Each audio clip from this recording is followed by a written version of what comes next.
headlines. Seoul says North Korea has made significant advancements in its military capabilities and can make nuclear warheads small enough to fit on ballistic missiles.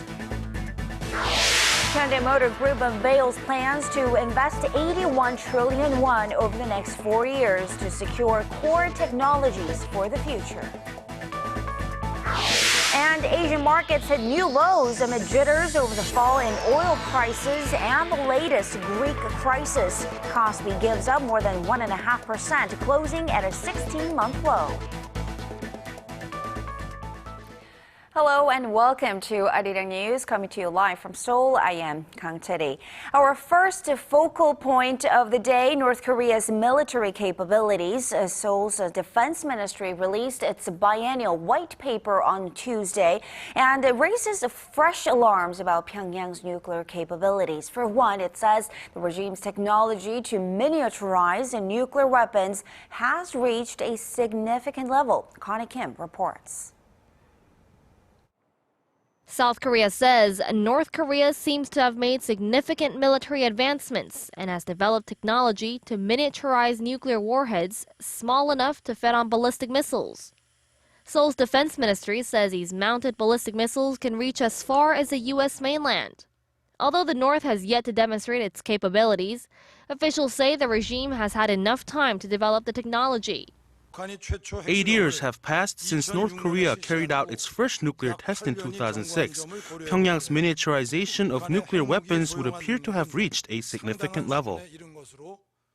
For the first time, the white paper highlights Pyongyang's technological capabilities. Past assessments have been limited to the North's previous underground tests.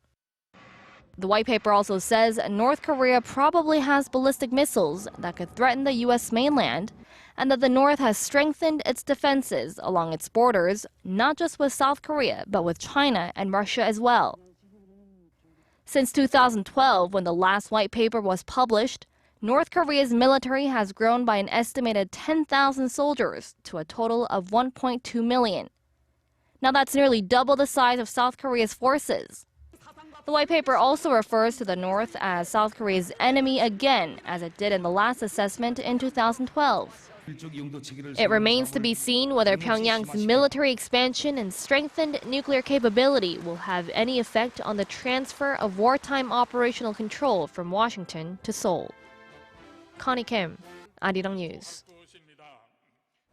Following Washington's newest sanctions on North Korea, some legislators in the U.S. are urging the government there to look into relisting Pyongyang as a state sponsor of terrorism. So what effect will this have on the newly found momentum for the two Koreas to sit down and talk? Our Hwang Sung-yi talked to some experts for some answers. The latest U.S. sanctions on North Korea following its cyber attack on Sony Pictures have sparked fresh discussions among lawmakers in Washington. What happened here is that North Korea landed a virtual bomb on Sony's parking lot and ultimately had real consequences to it as a company and to many individuals who work there. Some are even calling on President Barack Obama to follow through on his pledge to review relisting North Korea as a state sponsor of terrorism. Representative Ileana Ros-Lehtinen said in a statement that North Korea should have never been taken off the list, and added she will reintroduce legislation to redesignate the regime as a state sponsor of terrorism as a means of putting more pressure on Pyongyang. The White House is taking a cautious stance, saying such a move requires a very specific technical justification. However, the U.S. State Department said the new executive order is the first aspect of Washington's response, noting there are ongoing discussions about other options. Analysts say the heightened tensions between the U.S. and North Korea will not affect the new momentum between the two Koreas for now. Relations between North Korea and the United States were bad before South Korea proposed inter-Korean talks. Since both Koreas agree on the need for dialogue and the leaders have shown a willingness, I expect North Korea to make a counter-proposal for talks in the near future. But should Pyongyang launch a violent protest, analysts expect discussions on additional U.S. sanctions to expand, and warned those tensions could quickly trickle through to the Korean peninsula. Hwang Sang-hee, ARIRANG News. The South Korean government has urged Japan to remove a video that was posted online last month that promotes its false claim to Korea-controlled Dokdo Island. South Korean Foreign Ministry spokesperson not only called it an unjustified claim, but also a serious provocation. He said it was unfortunate that Japan is educating future generations with a video that includes incorrect history. In the 17-minute video released on YouTube on Christmas Eve, Tokyo says its sovereignty over the islets in the 17th century proves its claim. Japan plans to use this video in schools. Now, in time for the 70th anniversary of the end of World War II, Japan's Prime Minister Shinzo Abe says his country will show remorse over its behavior during the war.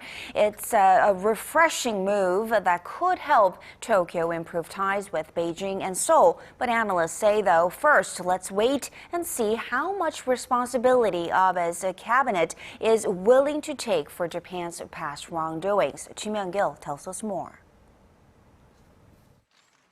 Giving his first news conference of the year on Monday, Japanese Prime Minister Shinzo Abe said he plans to express remorse in a fresh statement this year over Japan's actions during the war and its post-war history as a pacifist nation. Our cabinet will reflect on what we did wrong during the Second World War and on our progress as a peace-loving nation. We will gather our knowledge to bring about a new statement on how to contribute further to the Asia-Pacific region and the world. As Japan gears up to mark the 70th anniversary of the end of the war on August 15th, Prime Minister Abe said he had no intention of trying to reinterpret Japan's historical wrongdoings. We will continue to adopt the stance of previous cabinets with regards to the interpretation of history, including the Murayama Statement. On the 50th anniversary of the war's end in August 1995, then Prime Minister Tomiichi Murayama said Japan caused tremendous damage and suffering to Asia through its colonial rule and aggression, and expressed a heartfelt apology. There have been fears that Abe will come under pressure from right-wingers in Japan who would like the apology to be repealed. Korea and China will be paying close attention to whether Abe will uphold the Murayama Statement. This year has been identified as a chance for Tokyo to rebuild its strained ties with Seoul and Beijing. Relations have been chilled by territorial disputes and Abe's distorted views of wartime history.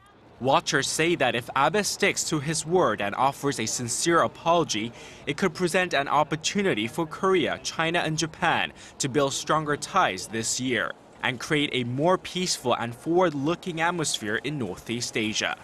Kim Young-gil, ARIRANG News.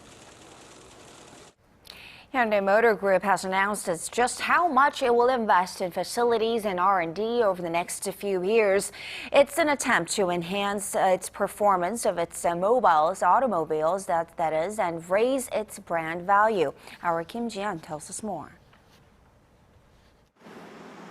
Korea's largest automaker, Hyundai Motor Group, plans to devote $73 billion to facilities and R&D investments from now through 2018. That's around $18 billion a year, $1 billion more than the government's spending for national R&D investment. 85% of that total will go toward improving performance standards and developing hybrids and smart cars. Another $10 billion will be set aside to build the Auto Group's new business complex on acquired land in the Seoul district of Gangnam. With the investment plan, we aim to raise our brand value and lay the foundation to lead the global market by 2018. An estimated $56 billion, or three-quarters of Hyundai's investments, will be concentrated in Korea. The company also plans to recruit around 7,400 people during the next 4 years. The investment plan is expected to help Hyundai Motor and its sister company Kia Motors meet its global sales target of 8.2 million automobiles in 2015. The automakers are estimated to have sold a combined 8 million units globally last year, which would be a record. This despite unfavorable currency conditions and the slow global recovery. Kim Jung, ARIRANG News. Global stock markets dropped in stride with oil prices to start the first full week of 2015, and this trend carried over into Asia on Tuesday. KOSPI, for one, closed at a 16-month low. Kim Min-ji reports. The latest crash in crude prices, coupled with fears of Greece's future in the Eurozone, sent shockwaves to stock markets across the globe. Asian markets fell Tuesday, led by Japan's benchmark Nikkei, which shed 3%. Shares on Korea's benchmark KOSPI also fell nearly 2%, while in Hong Kong the benchmark Hang Seng was down 1%. Stocks on Wall Street also dipped overnight, with the Dow Jones Industrial Average falling more than 330 points, or 1.9%. The trend was more or less the same in Europe, with Greece dropping about 5%. Crude prices plummeted to fresh lows, with the U.S. benchmark West Texas Intermediate oil even dipping below the symbolic threshold of $50 at one point, a level unseen since April 2009. It fell 5% to finish at just over $50 per barrel on the New York Mercantile Exchange. Benchmark Brent crude also shed about 6% to around $53 a barrel. Crude prices have been on a downward spiral since June, losing more than half their value. Investors fear that the global supply glut, along with weak demand, could push prices down further. I would sit on the sidelines with oil stocks right now. We just don't know the direction of oil prices. We think it could go lower before it starts moving up. OPEC countries have only shown a stronger resolve to raise production in a fight to protect their global market share against shale production in the United States. Recent data also shows that Russian oil outputs have hit post-Soviet records, while Iraqi exports are at their highest since the 1980s. Kim Min-ji, ARIRANG News. The annual Consumer Electronics Show will soon open under the bright lights of Las Vegas. From autonomous cars, that is, driverless cars, to high-tech TVs, our Connie Lee gives us a preview of the hottest trends at this year's event. It's one of the world's biggest tech gadget fairs, involving about 3,600 companies. The Consumer Electronics Show in Las Vegas kicks off on Tuesday. More than 150,000 tech heads are set to visit for a first look at the next big thing. So what are some of the trends this year? Judging from the products already announced, it looks like some high-tech TVs will play a big role. 4K TVs, otherwise known as Ultra HD televisions, may go mainstream this year. They're defined by their displays, which have 4 times the resolution as their HD counterparts. Both LG and Samsung will be presenting a number of these models at the show, including Samsung's new Tizen-powered curved 4K TV. And how about some autonomous connected cars? The autonomous car will be a big topic at CES. All the major auto manufacturers come to this show. They come here to show off the ways in which their cars are working with your smartwatch, with your phone. Major automakers like Mercedes-Benz and BMW are set to display their latest intelligent cars. Wearable smart devices will also take center stage. Hundreds of companies will show off their latest wearable products, including different accessories designed to work with these devices. The growth of 3D printers, robotics, and drones will also be a hot trend this year, with the buzz phrase, the Internet of Things, being one of the major themes. The Internet of Things is a really general term that stands in for devices talking to each other without you across the Internet. The international CES is set to run through Friday. Connie Lee, ARIRANG News. Could Korea be facing another massive foot-and-mouth disease outbreak? Dozens of cases have been confirmed in pigs since last month, and now a cow at a farm on the outskirts of Seoul has tested positive. Park Ji-won tells us more. It was a nightmare for livestock farmers. More than 3 million animals, mostly pigs, were culled nationwide when the worst foot-and-mouth disease epidemic in Korea's history broke out in late 2010. Fast forward more than 4 years, and fears are rising again, with more than 30 confirmed cases of the disease in the space of a few weeks, since the first case was confirmed in Chungcheongbuk-do province earlier last month. And in a worrying new turn, one cow at a small cattle farm in Anseong, some 80 kilometers south of Seoul, has been confirmed to be infected with FMD. It's the first confirmed case of the disease in a cow since this outbreak began.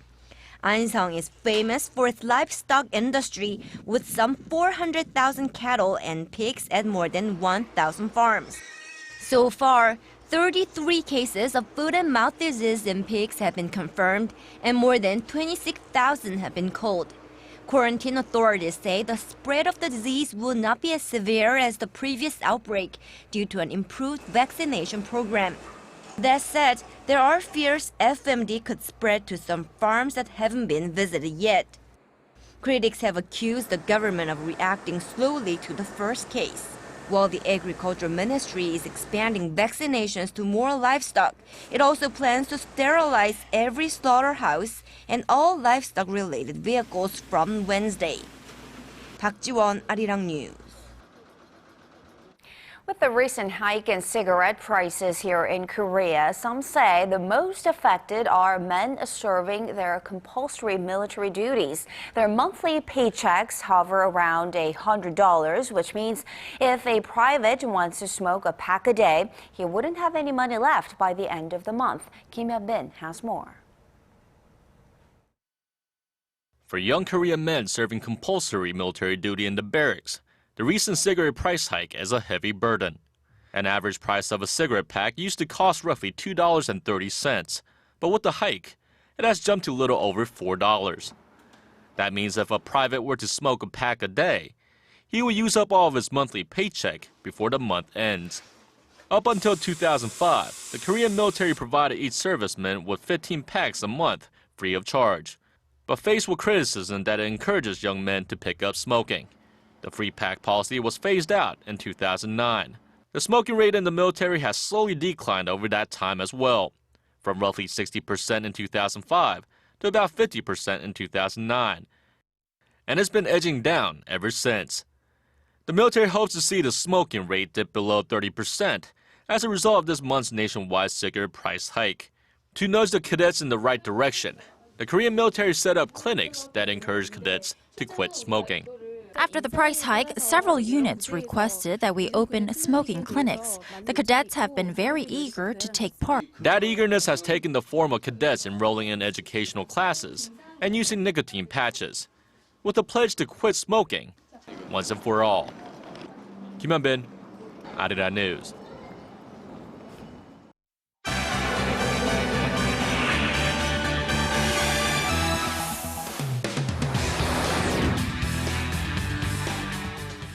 The international search for Air Asia Flight 8501 is continuing off the coast of Borneo.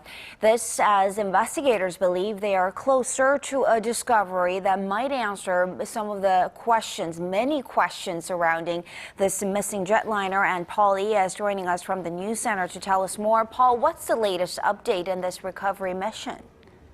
Well, as we enter the 10th day of the search, an Indonesian vessel has found what authorities believe is most likely the tail of the aircraft.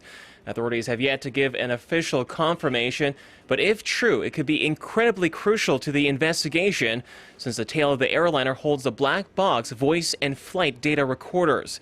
This as dozens of vessels in the Java Sea are still searching for remnants of the plane and victims. 37 bodies have been found so far from the waters, but only about half of them have been identified. Underwater search teams have been battling high waves and strong winds for days, raising fears that the victims and other debris may have been swept away. Indonesia's National Director of Search and Rescue Operations said on Tuesday that time was of the essence. And in other leading news, the United Nations is expressing deep concern over a recent move by Lebanon to stem the flow of Syrian refugees. The civil war in Syria has displaced millions of people, and many of them have been fleeing to Lebanon in order to escape the violence. Absolutely. Lebanon is one of the few bordering countries to Syria that offers aid and security to refugees. And up to this point, the Lebanese government had been freely taking in civilians every day. However, these new restrictions, which came into force on Monday, require special visas for Syrian refugees, including proper documentation and proof of finances. The UN's refugee agency said the new rules jeopardize the status of the thousands of Syrians trying to enter the country. Our concern is that there is no mention of refugees in these new regulations. The government has made public statements the last few days, including the Minister of Social Affairs, that the previous practice of allowing extremely vulnerable people will continue.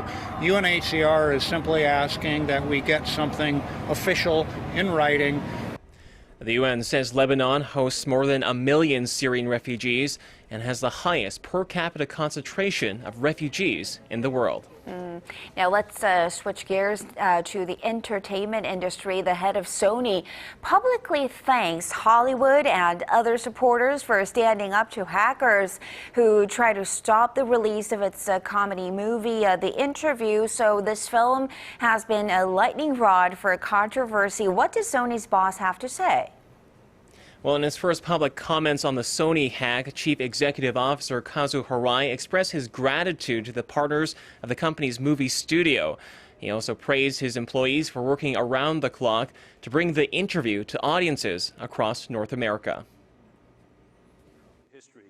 But I have to say that I'm very proud of all the employees and certainly the partners that we've worked with as well, who stood up against some of the extortionist efforts of the criminals that actually attacked Sony Pictures and its employees. And I have to say that freedom of speech, freedom of expression, freedom of association, those are very important lifelines of Sony and our entertainment business. Hirai made the comments during a presentation at the Consumer Electronics Show in Las Vegas on Monday. A group of hackers allegedly linked to North Korea had launched a massive cyber attack against Sony Pictures in November.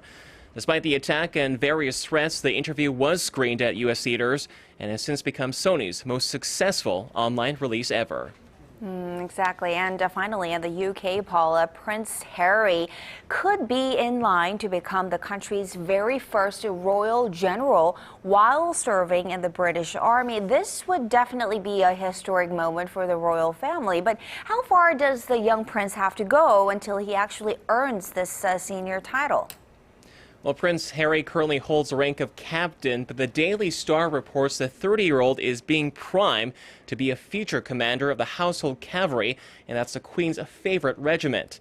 The British newspaper says Harry has passed all required tests to be promoted to major and could take up the role of lieutenant colonel by the year 2023. Captain Harry Wales, as he's known in the military, has served 2 operational tours in Afghanistan, once in 2008 as an air controller and again in 2012 as a helicopter pilot. According to fellow officers, Harry is gunning to rise up the ranks to command his own regiment. When asked about the future promotion, the prince reportedly told his colleagues that he would be honored. Charity? Very honorable, so we will continue to watch his career move, I guess. Let's leave it there for now, Paul, but thank you so much for those stories, and we'll see you again in just about 2 hours.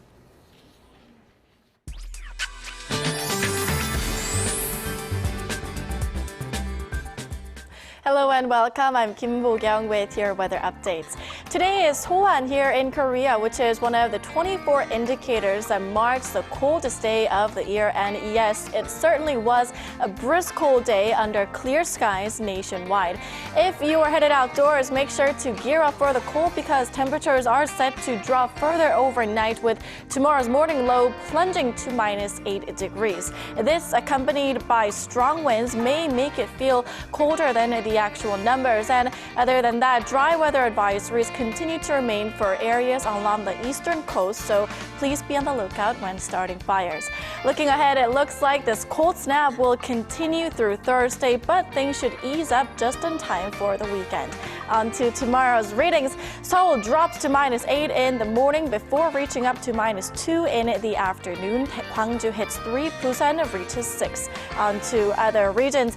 Daejeon makes it to 0, Jeju hits 6, Dokdo that is reaches 2, Kumgang remains colder. Those are the updates I have for you now. Stay warm and I'll be back with more after 10. See you then. Yes, to see you then. Bo-kyung, thank you very much. And that will do it for this edition of Arirang News. Thanks for watching.